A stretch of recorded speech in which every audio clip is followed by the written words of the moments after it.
Con todos y con todas.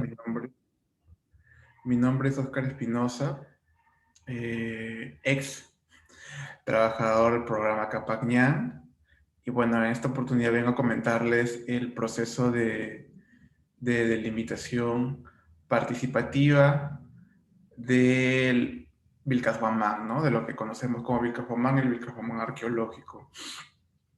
Este proceso me toca a mí de manera muy personal, muy visceral también, como en algún momento se lo he contado a Mario, porque en Vilcojomán yo aprendí lo que es la arqueología eh, en el campo, ¿no? Una cosa es las aulas, las lecturas, pero realmente esos años en Vilcojomán fueron para mí la mejor universidad que he tenido, ¿no? Por todas las situaciones que vivimos, por todo lo que fui aprendiendo, por las diferentes actividades que desarrollé, por las alegrías, las tristezas, todo el cúmulo de emociones que viví, también mis compañeros en aquel entonces, y también Mario en Vilcajomán con respecto a la delimitación, al saneamiento físico legal, a las actividades, al proyecto de excavación, al proyecto de prospección, al trabajo con la comunidad, ¿no? De esta manera, desde ese punto de vista en el que yo vengo a presentarles un poco los trabajos, ¿no? Y ya entrando al tema ya más operativo, siempre creo que es bueno dar cuenta del contexto, ¿no? Antes de entrar a lo que es Vilcabamán como el trabajo de delimitación participativa, es bueno saber en qué momento sucedió esto, ¿no? Estamos hablando del año 2015, que es los últimos años del gobierno de Ollanta Humala. Recordemos que en el gobierno de Ollanta Humala hubo una serie de apuestas con respecto a temas de infraestructura, carreteras, obras viales. Había mucha preocupación, recuerdo, con respecto a lo que sucedía en Ayacucho. Ese era un tema también interesante de tomar en cuenta, teniendo en cuenta que la pareja presidencial era ayacuchana. También es importante tomar en cuenta que la idea del plan Copesco, el plan Copesco es un plan que es parte del Ministerio de Turismo, que se encarga de poner en marcha proyectos de infraestructura con fines turísticos en todo el país, ¿no? Entonces, en esos meses yo recuerdo que se tenía previsto que el plan Copesco iba a llegar a Vilcajomán con respecto a un proyecto de infraestructura turística. Un mirador, sobre todo un mirador, acondicionamiento vial. Recuerdo que también en ese entonces la carretera que ya llegó, creo que el año pasado terminó de ser asfaltada, la carretera Vilcajomán aún no había terminado de ser asfaltada, había un proyecto de asfaltado y conservación de la carretera desde Condorcocha hasta Vilcajomán. En ese momento recuerdo que estaba casi a la mitad, era muy difícil llegar a Vilcajomán. Mario, Luis Jesús, bueno, Marlene, cuando vea esto puede recordarlo, lo difícil que era llegar de Ayacucho a Vilcajomán por la carretera. Era realmente para mí una experiencia bastante difícil llegar a Vilcajomán por la carretera y las curvas, ¿no? Pero en ese entonces, la carretera se estaba construyendo, se estaba asfaltando. Entonces, en ese marco es que el Plan Copesco iba a implementar un proyecto de infraestructura turística para poner en valor lo que ellos consideran como atractivos turísticos en Vilcajomán, que es el Lucho, el Templo del Sol, todo el componente arqueológico de la ciudad de Vilcajomán, ¿no? Entonces, la idea era que esos dos procesos de infraestructura se acoplaran, ¿no? Para poder generar desarrollo económico, desarrollo local, todo lo que la idea del turismo se supone que trae, ¿ya? Eh, es en ese marco que el plan Copesco, recuerdo que tenía como gran duda, no gran duda, sino gran falta y carencia el saneamiento físico legal de Vilcajomán, porque si el plan Copesco iba a hacer algo ahí, iba a construir un mirador, iba a habilitar turísticamente la zona, y tal vez Mario, cuando termine la exposición, puede complementar muchas de las cosas que se me están escapando. Necesitaba saber si los predios en los cuales iba a construir algo realmente eran de dominio público, ¿no? O eran de dominio privado, o eran arqueológicos. No había había una claridad con respecto a al carácter de la naturaleza de los predios en Vilcabamba, ¿no? Porque no había el saneamiento físico legal. Entonces, es en ese marco que se necesitaba hacer saneamiento físico legal en Vilcabamba, y lo primero que se tenía que hacer era dividir operativamente lo que es expresamente arqueológico de lo que es expresamente residencial, de uso doméstico. ¿No? No había esa diferencia que es básicamente un requisito para que el plan Copasco pueda ingresar a Vilcabamba, ¿no? Yo recuerdo que en ese momento teníamos muchas conversaciones con el exalcalde venido a menos, Roger Ochoa, sobre el tema del plan Copesco. Entonces, ese era el contexto, ¿no? Realmente del saneamiento físico legal de Vilcabamba.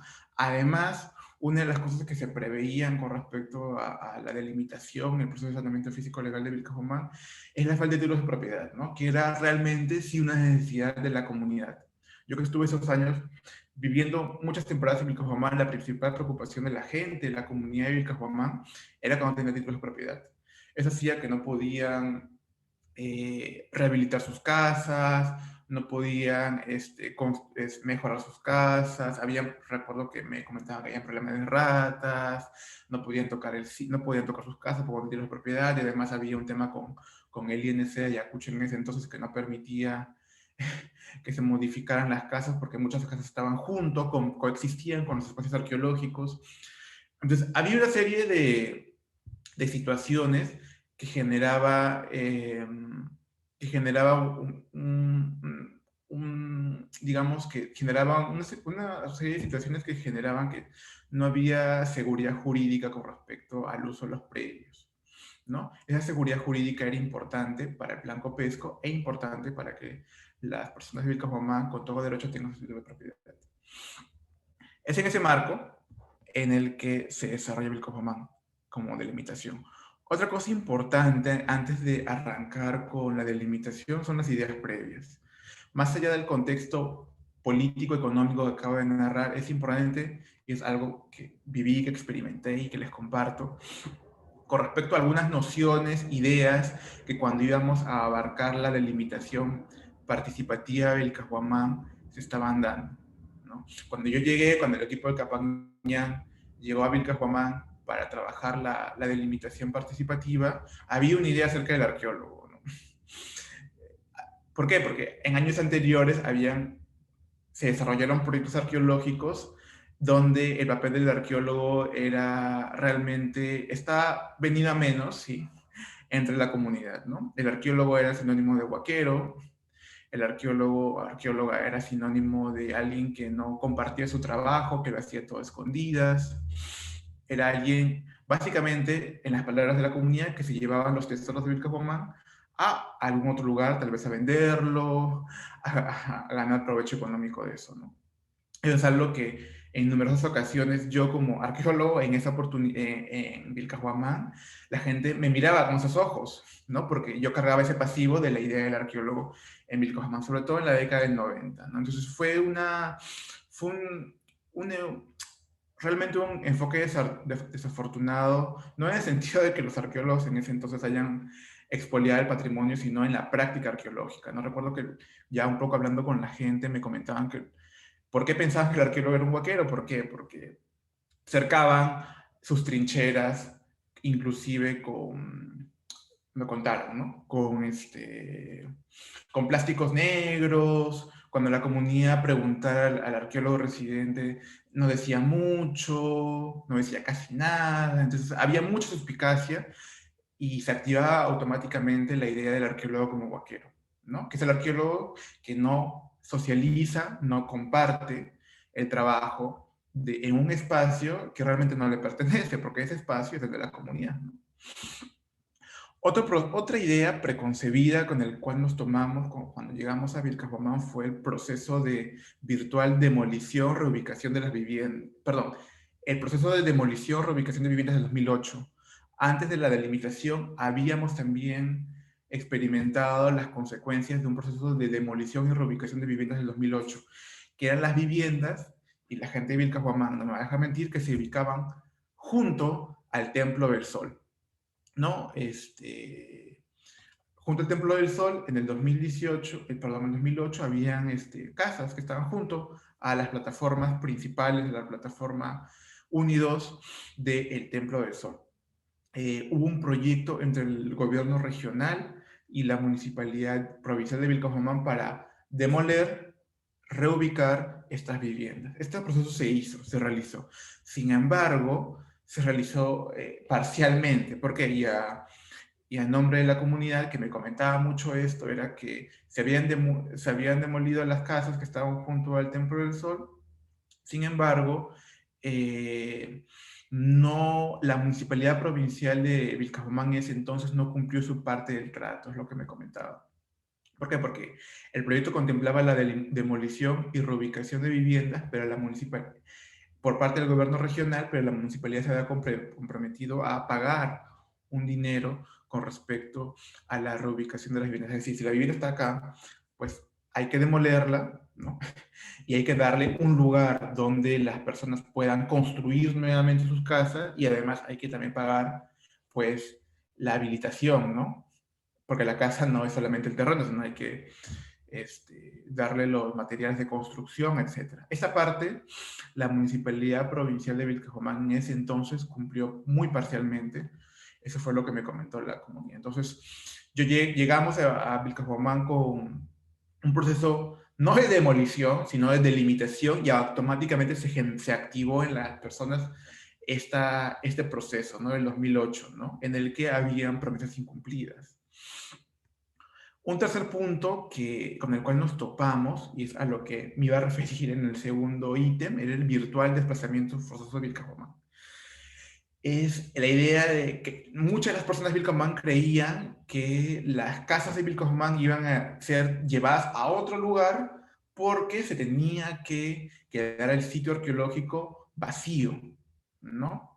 Ese era un fantasma y Mario no me va a dejar mentir que creo que hasta la actualidad está en algunas personas con respecto a esta sombra, ¿no? De que Vilcabamba, las casas, las viviendas contemporáneas de Vilcabamba tenían que irse a un lugar porque solamente tenía que estar lo arqueológico ahí. Esto parte de una concepción bastante dicotómica, tal vez, o muy corta, por decirlo menos, de lo que es la realidad arqueológica en el país, ¿no? Se tiene la idea de que debemos delimitar, debemos separar lo arqueológico de lo contemporáneo, ¿no? Como que, bueno, esto es lo arqueológico para el disfrute del turismo y lo contemporáneo tenemos que llevarlo a otro lugar, ¿no? Porque, entre comillas, muy entre comillas, estaría contaminando algún espacio arqueológico primigenio, ¿no? Y esta idea también tiene que ver mucho con la categoría de saneamiento, ¿no? Que me parece un poco particular en la medida de que implica sanear, ¿no? Sanar algo, ¿no? Eso también es una idea con la que tuvimos que conversar muchas veces con la comunidad con respecto a que nadie iba a desplazar a nadie, que nadie iba a reubicar a nadie, no íbamos a demoler nada, no íbamos a no compartir lo que estábamos haciendo, ¿no? ¿Por qué? Y eso me voy al último punto, porque las personas tienen una historia reciente con los espacios arqueológicos. Vilcabamba, como estoy seguro, muchos espacios arqueológicos en el país, más que convivir, más que tener una casa junto al espacio arqueológico, hay una memoria colectiva de la gente con respecto al arqueológico que excede lo meramente prehispánico. Sabemos que Vilcabamba es un espacio arqueológico clave para entender el Tahuantinsuyo y las políticas expansionistas, la llegada de Pachacútec, la llegada de su hijo. Sin embargo, las personas tenían una memoria asociada a los espacios arqueológicos con el conflicto armado interno, con la época del gamonalismo, principalmente, con la historia reciente de la República Peruana. Es esta historia que la gente tiene con respecto a sus espacios arqueológicos en Vilcabamba, que hace Vilcabamba un espacio donde la coexistencia de lo arqueológico con lo contemporáneo, más que algo que hay que sanear, hay que eliminar o separar, es justamente la riqueza y lo particular de Vilcabamba, ¿no? Me acuerdo que, y para terminar esta parte, conversando con las personas, con algunas comunidades y comunidades de Vilcajomán cuando vivía allá, me comentaban que soñaban con el Templo del Sol, soñaban con el Ushno, y yo les preguntaba, pero ¿qué tipo de sueños tenían, no? Y yo recuerdo que una vez una señora me comentó que su hermana tenía problemas de salud, tenía susto, espanto en la noche, no podía dormir, aparentemente estaba presa del susto, y por encargo de su familia, ella decide hacerle un pago al Templo del Sol, ¿no? Y es ahí donde yo encuentro, en el Templo del Sol, en uno de los espacios de las piedras ortogonales de las plataformas que dan vida al Templo del Sol, un pago, ¿no? Y la señora me muestra el pago y me dice, mira, ese pago yo he hecho porque, para que mi familiar deje de tener susto, ¿no? Y justamente ese hecho hace que todo lo que ya les comenté tenga sentido, ¿no? Que Vilcajomán como un espacio este, vital, como un espacio contemporáneo, tiene una relación directa con lo arqueológico que no hay que delimitar, no hay que separar, no hay que disociar. Es la coexistencia y la superposición entre lo contemporáneo, lo onírico, lo republicano y lo arqueológico, que le da vida a la ciudad. Es eso lo que es la ciudad. Bueno, entonces después de este gran previo, les puedo comentar que es importante dar cuenta, porque es lo que le da sentido a todo lo demás, a todo lo que hicimos, que es el saneamiento físico legal, ¿no? Bueno, el saneamiento físico legal de Vilcajomán, que es el nombre operativo, ¿no? Es el proceso mediante el cual teníamos que darle, en los términos que les daba, en los términos que justamente cuando les comentamos a la comunidad, teníamos que darle una partida de nacimiento a los espacios arqueológicos. Siempre utilizamos esa idea, esa figura, ¿no? Con la comunidad.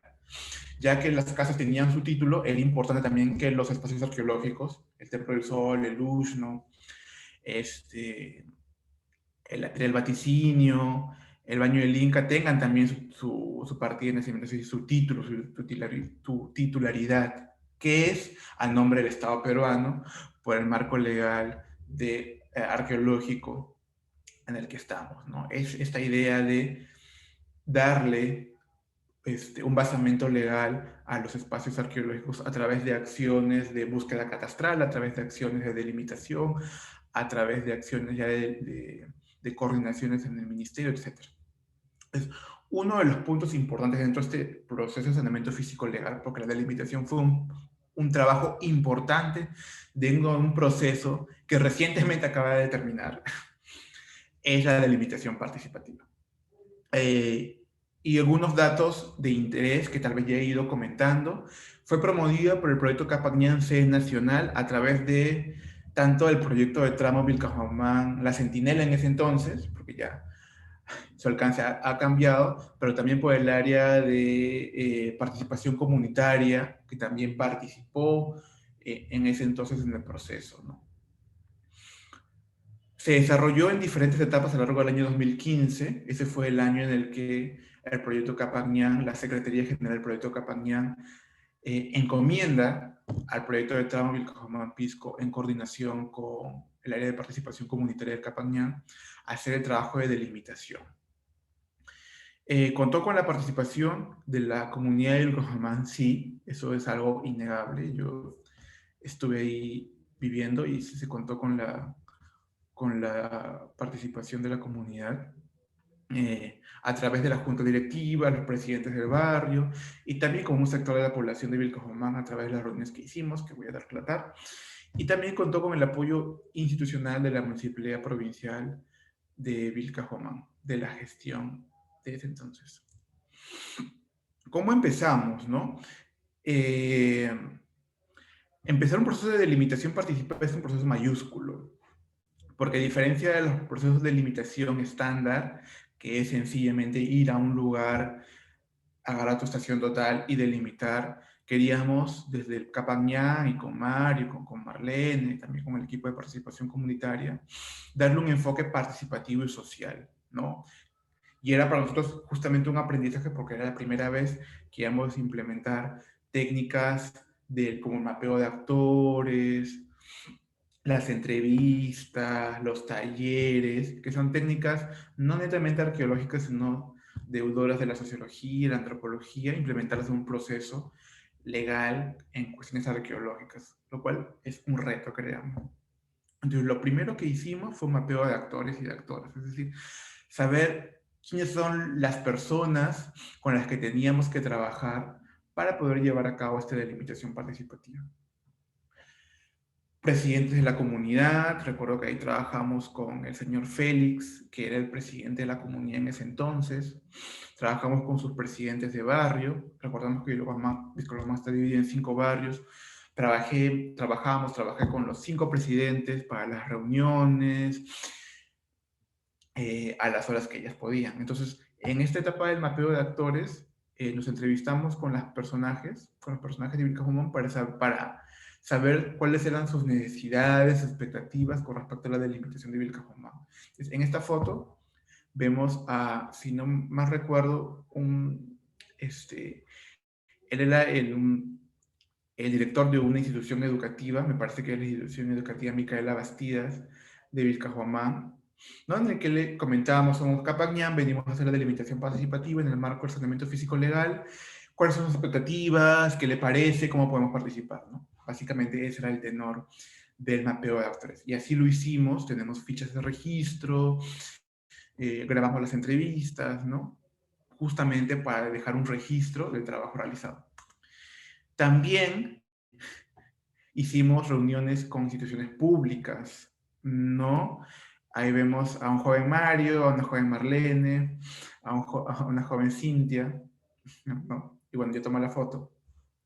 Porque claro, era importante ir a COFOPRI, ¿no? Porque justamente teníamos que articular las acciones que íbamos a hacer, evidentemente con el plan COPESCO, que era la presión institucional ese entonces, pero también teníamos que darle solución a las necesidades de la comunidad. Entonces, la necesidad número 1 de la comunidad con respecto a trabajo era el título. Entonces, hicimos un par de reuniones con COFOPRI para poder saber cómo era el proceso, cómo iban a entrar a cómo COFOPRI entraría a Vilcabamba, cómo podríamos articularnos, cómo eran sus procesos. Y recuerdo esa reunión muy inicial que tuvimos con COFOPRI de Ayacucho. ¿Por qué? Porque lo importante del saneamiento físico legal era que no solamente era un tema para, bueno, ya, damos la partida de nacimiento o la ficha de inscripción a registros públicos del sitio arqueológico, sino también cómo podríamos en el proceso ir resolviendo o coadyuvando a la resolución de problemas sociales en la comunidad. Bueno, entonces el siguiente paso, ya formal, estricto, fue la gran asamblea general que tuvimos con respecto a la comunidad campesina de Vilcabamba para decirles, somos Capacñán, venimos a hacer esto, ¿qué les parece? Esa fue la reunión que tuvimos con los comuneros y comuneras de Vilcabamba. Recuerdo que fue multitudinaria, se llenó el centro de recursos de Vilcabamba. Yo me alegré gratamente porque había mucho interés en la comunidad con respecto al saneamiento físico legal, justamente por el tema del título. Ahí nos acompañó un compañero del área de participación comunitaria porque teníamos que hablar en quechua, lo cual fue para mí un gran aprendizaje, el tema de la lengua. Entonces nuestro compañero en ese entonces habla en quechua y hizo que la comunicación sea mucho más fluida, mucho más transparente, ¿no? Entonces básicamente en esta reunión relatamos que fue una sección dentro de la Asamblea General, es decir, el presidente de la comunidad, el señor Félix Senderos, nos dio un espacio al inicio de su reunión para hablar de lo nuestro. Y como resultado de la reunión hubo un acta de Asamblea General extraordinaria. Y ahí en ese cuadro azul coloco, perdón, el acuerdo al que llegamos, ¿no? Y lo voy a ver, no sé cómo, no logro ver bien, pero el acuerdo dice, se llegó a un acuerdo,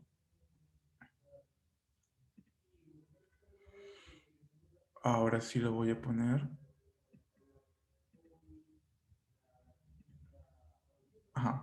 Se llegó a un acuerdo con respecto al proyecto de la comunidad donde se llegó a un acuerdo entre el proyecto y la comunidad donde se iniciará el proceso de saneamiento físico legal de las zonas arqueológicas de Vilcabamba, previa participación de la comunidad mediante el comité conformado, de conformación. Asimismo, se llevarán las charlas y talleres de sensibilización de la comunidad cada semana los días a partir del 30 de abril del mes de julio en el local del Centro de Recursos, ¿no? Entonces, para nosotros era importante tener este documento porque ya sentaba la conformidad de la comunidad a participar, que ya de por sí es un primer paso, a participar del tratamiento físico legal y de las acciones de delimitación.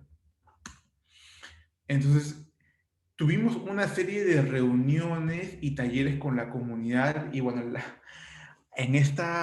tuvimos reuniones y talleres de la comunidad para poder socializar los trabajos. No solamente era simplemente ya, bueno, mañana ya empezamos a delimitar, sino había que ir casi casa por casa, barrio por barrio, a explicar de qué consistía el saneamiento físico legal, cuáles eran los beneficios y exactamente a qué llamábamos delimitación participativa. Se hicieron reuniones en cada uno de los 5 barrios. 5 Esquinas, el barrio de Huachahuajana, hicimos también en los diferentes barrios de Vilcashuamán una reunión, inclusive dos. Recuerdo que yo planteé esos talleres de manera más lúdica, hicimos mapas parlantes, la gente llegaba de cada barrio al centro de recursos, hacíamos mapas parlantes, dibujábamos los recursos, los patrimonios culturales, los elementos que ellos consideraban culturales en Vilcabamba, danzas, tradiciones, veíamos videos y a partir de todas estas actividades empezábamos a hablar de lo que significaba hacer la delimitación participativa. Una de las actividades fue también traemos al profesor Ismael Pérez para hablar sobre el tema ya netamente arqueológico de Vilcabamba. Es decir, a lo largo de esos meses, y que fueron los meses de abril, mayo y junio del año 2015, hicimos talleres no de sensibilización, y me parece que la idea de sensibilización es un poco extraña, no me hace mucho eco a mí porque sensibilizar da cuenta como si yo tendría que darle sensibilidad a alguien, ¿no? Cuando esa no era mi tarea, yo no tenía que dar sensibilidad a nadie, sino básicamente mi tarea como trabajador ahí del patrimonio cultural era informar, escuchar las opiniones, las necesidades, los pareceres y las críticas de la comunidad y ver de qué manera las podíamos viabilizar en el proceso de delimitación, ¿no? Yo no estaba sensibilizando a nadie, porque las personas de Micojomán saben cuál es su patrimonio, saben lo que tienen porque viven ahí. No, no había que sensibilizar a nadie ahí. Después, ya antes de la delimitación participativa, conformamos un comité de seguimiento, lo cual era muy importante, ¿no? Una vez que la comunidad, los 5 barrios estaban al tanto de lo que iba a suceder, inclusive se les dejó notificaciones, oficios a cada una de las casas que estaban junto a los espacios arqueológicos de Vilcabamba. No recordemos, sino ustedes, amigos, compañeros de Vilcabamba, saben que las casas en Vilcabamba están hay una coexistencia. Entonces lo que se hizo es justamente notificar mediante oficios a cada uno de los propietarios y a los posesionarios, perdón, de esas casas que estaban junto a los espacios arqueológicos de Vilcabamba, se les notificó tal día, a tal hora, se va a hacer la delimitación. Por favor, estén ahí, por favor, espérennos, porque vamos a pasar por sus casas, por sus predios, para hacer la delimitación, para ver temas técnicos, y es muy importante que estén ahí para que nos acompañen y puedan ver lo que hacemos. Además de esto, se hizo el comité de seguimiento con autoridades, y ahí vemos por ejemplo, al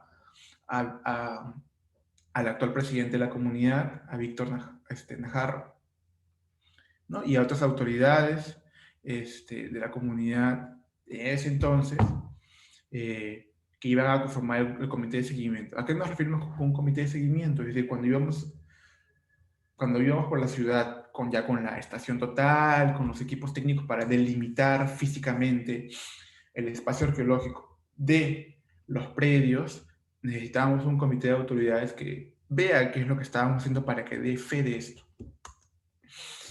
Entonces, ya en campo, justamente eso fue lo que pasó.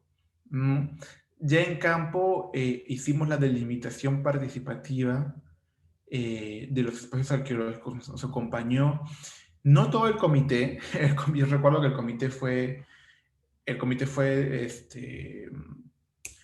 organizado unos días antes, o inclusive un día antes de la delimitación, y el día siguiente no aparecieron todos, es bueno decirlo.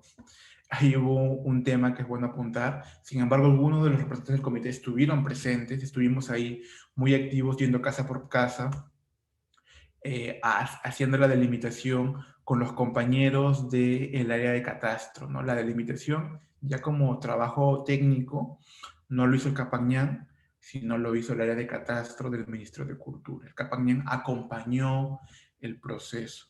Y el comité de seguimiento también acompañó el proceso como veedores de la delimitación. Recuerdo esta imagen, me parece muy interesante narrar, en la que cuando llegamos a este predio que está junto al templo a Luz, ¿no? Estuvieron ahí los posesionarios, las personas que vivían ahí, ¿no? Porque teníamos que delimitar, y como la casa estaba junto al templo del sol, teníamos que pasar por la casa, por el patio de la casa. Oscar, disculpa que te interrumpa. Está súper interesante, pero ya vas por los 26 minutos. No, Sí, más. y ahora. Sí. Entonces, tenemos que ver la manera de que el contenido de la introducción, por ejemplo, creo que se recorte, y esto que es la parte esencial, le des un poco más de tiempo, pero no sé. No, sí, está bien. Creo que hay de avance con algunas cosas, Sí, pero está bien, sigue, entiendo. sigue por Entiendo. favor. Ya, y bueno, después de la delimitación, lo que hicimos fue la socialización de los trabajos de delimitación, es decir, después de hacer los trabajos de delimitación en campo, hicimos una reunión con la comunidad para explicarles y rendir cuentas de qué es lo que habíamos hecho. ¿No? Después hubo una asamblea general en la que ya se explicó todo el proceso de delimitación, ¿no? Y vemos al señor Félix, al señor Najarro y a muchas personas, al ex teniente alcalde, ¿no?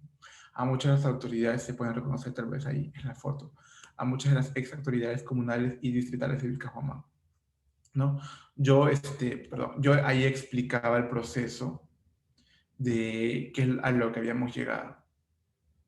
Y aquí voy a ser un poco más narrativo para para no explayarme mucho con respecto a qué es lo que sucedió después, ¿no? En esta reunión, por ejemplo, se explicó lo que había sido el tratamiento físico legal, se explicó cuáles iban a ser los resultados de la delimitación, se explicó todo el proceso que ya les comenté. Sin embargo, hubo una serie de observaciones de la comunidad, de algunos comuneros, con respecto a la delimitación, ¿no? Que no habían participado todos, que tenían suspicacias con respecto a por qué algunos predios fueron incluidos y algunos no. Una serie de situaciones ocurrieron en esta reunión que nos hicieron tomar en cuenta de que debíamos subsanar esas observaciones y perspicacias de la comunidad. Es por eso que formamos en esa reunión un nuevo comité de seguimiento, en el que fuimos con plano en mano por toda la ciudad de Vilcajomán a ver los puntos y las divisiones que había tomado la delimitación de Vilcajomán, ¿no? Hicimos un pequeño comité también de autoridades y de ciudadanos y ciudadanas de Vilcajomán para ver, por ejemplo, bueno, en la delimitación original, este es el límite del Templo del Sol. Allá, ¿por qué? ¿Cuál es la consideración técnica? ¿Por qué se involucró este predio? ¿Por qué no? Fuimos casa por casa. Recuerdo que fueron 2 días de trabajo muy intenso, porque en ese momento sí estuvieron los dueños, los posesionarios y posesionarias de los predios que están juntos, los espacios arqueológicos de Vilcabamba. Hubieron también mucho diálogo, mucho debate, ¿no? Porque dentro de la delimitación, uno de los criterios técnicos que utilizamos fue precisamente la menor, tanto la conservación del sitio, ¿no? Involucrar físicamente lo que es el sitio, es decir, dentro del plano tiene que estar físicamente el sitio y algún espacio de respiro, alguna zona de amortiguamiento en lo que cabe, porque estamos en una ciudad, pero además el mínimo impacto social, es decir, tomar en cuenta que la delimitación no tome mucho predio de uso, muchas casas, ¿no? Sí fuimos muy insistentes con respecto a eso, con nuestros compañeros de catastro que hicieron de la delimitación. Estuvimos ahí detrás de ellos para indicarles que eso tenía que ser así, porque teníamos muchos compromisos y mucho trabajo detrás. No, sin embargo, estos resultados no fueron de conformidad con todos los comuneros y comuneras, por eso es que se hizo nuevamente la delimitación en campo para poder subsanar esto. Se hizo la delimitación en campo y se tomó y se afinaron algunos puntos, se explicó a la comunidad por qué algunos predios habían sido tomados, por qué otros predios no, y es así como se logró tener un resultado que es la propuesta final de delimitación de espacios arqueológicos. Además, es bueno tener en cuenta que en ese entonces se alcanzó las dudas, las expectativas de la gente, de la comunidad, a la exalcalde, a la gestión edil de ese entonces. ¿Por qué? Porque efectivamente había algunos predios que como estaban pegados literalmente al Ushno o al Templo del Sol, sí o sí tenían que quedar. Teníamos un Templo del Sol y una casa dentro del Templo del Sol. O teníamos predios construidos junto al Ushno. Desde dividir eso era imposible. Entonces, necesariamente algunos predios o pedazos de predios quedaban dentro de la limitación.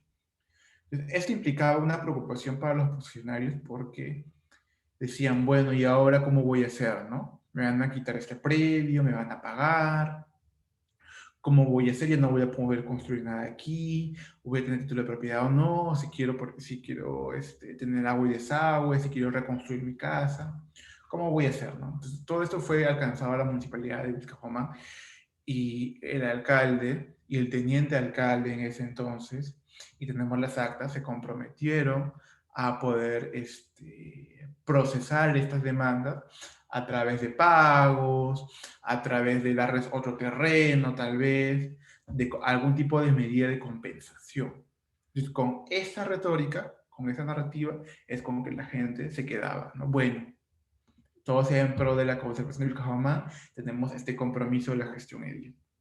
Es en ese marco en el que pudimos tener un plano de delimitación consensuado con los comuneros, comuneras, ciudadanos y ciudadanas de Vilcabamba al año 2015. Y es a lo que los trabajos de delimitación que yo puedo dar cuenta. Ya creo que me voy a la hora. Gracias.